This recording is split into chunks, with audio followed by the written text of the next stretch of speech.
Good day, everyone. Welcome back to BAM Sports TV, space where you get the ultimate sporting experience. Back again with another video, folks.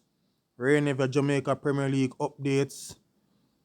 Controversy never seems to get away from the Jamaica Premier League. There's always something interesting going on. I guess that's what makes this league so popular in Jamaica.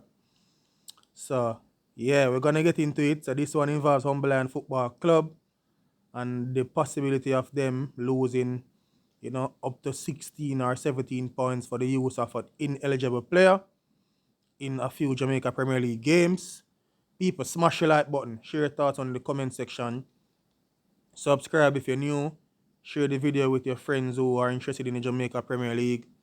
Let's get this video to 100 likes. Lots of you guys watching the video and not hitting the like button. So if you reach this far in the video, smash the like button. Subscribe if you're new, help us to get to our target of 4,000 subscribers. Definitely would like to achieve that that mark soon. So yeah, let's get into it. So lots to uncover. So earlier today I received some information that Humberland Football Club would have used a player who is deemed ineligible based on the accumulation of yellow cards. That player is Afiba Chambers, long-time servant of the Humberland Football Club. Would have played in the Premier League before for Reno as well. So he's not a new player to the Premier League, but just for context, people. So each Premier League game have a match commissioner, and at the end of each game, match commissioner would submit a report to the JFF competitions department. That report would include a number of things, but would also include the match card, substitution, times for players who were carded, and any other incident that occurred. And the competitions committee will compile those. So, for example, for match day 5, at the end of match day 5, when the games are played, each match commissioner would submit their reports, and the department will compile some graphics to send out to clubs via email, usually the next day or probably a day or two after. That graphic would include the point standings as at the round, the goal scoring chart, and the result of that round in terms of the score lines. And also, most importantly, for the context of this video, it would provide a document that outlined the players that were carded in that round.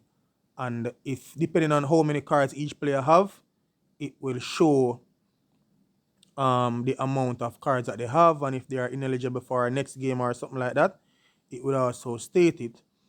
The graphic, which is being shown on the screen now, also goes on to tell you that it is a duty of each club to keep accurate records of cards accumulated by their players, and the competitions department is not necessarily responsible for that.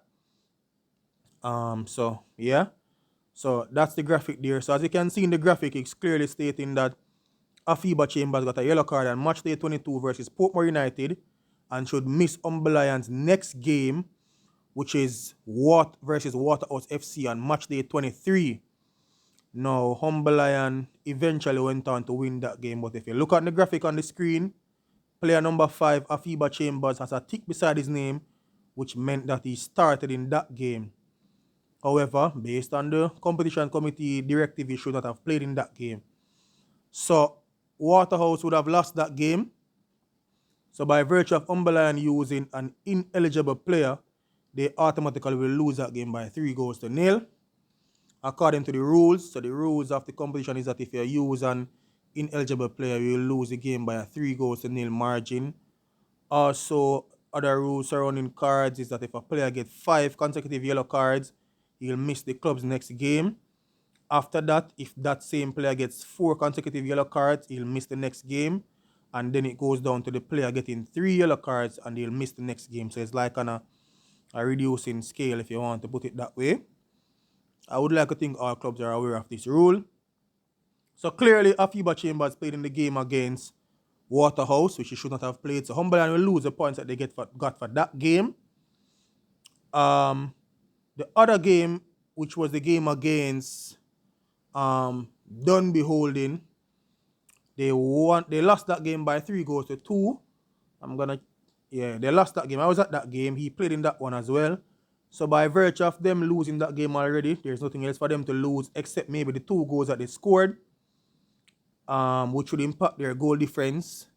And the following game, which was against Racing, which they drew that game 1-1, he didn't play in that game. So by virtue of missing the Racing game, he would have now served his suspension and be free to continue playing. So that's just me, people, doing my own checks based on information that I could get my hands on.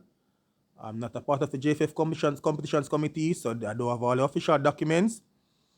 But I did my own checks, and that's what I found. However, I received other information stating that that's not the case, and he would have played in like 10 games after the Waterhouse game, and therefore all those points Umberland would lose. Clubs would have written to the JFF competitions committee seeking, I guess, clarity on the matter.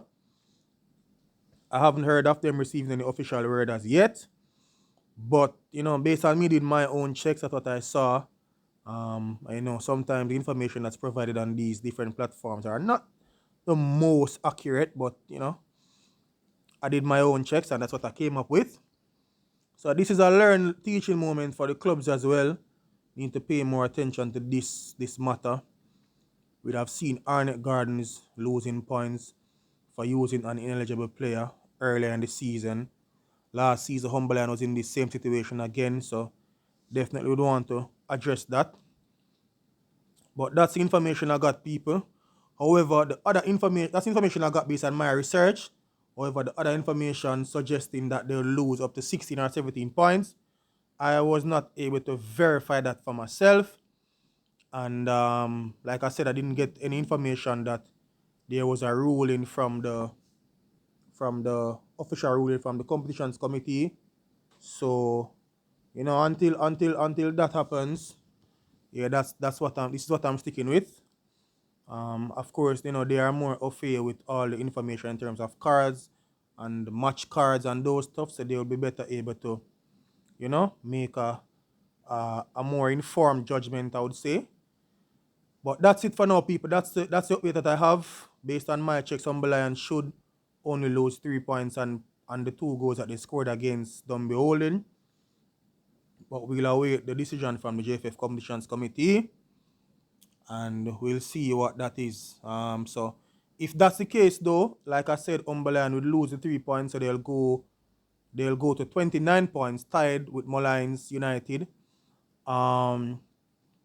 And the losing of the 2 goals and the -3 may put them back in relegation. I'll have to check that. But that's where it stands for now. Waterhouse though would benefit.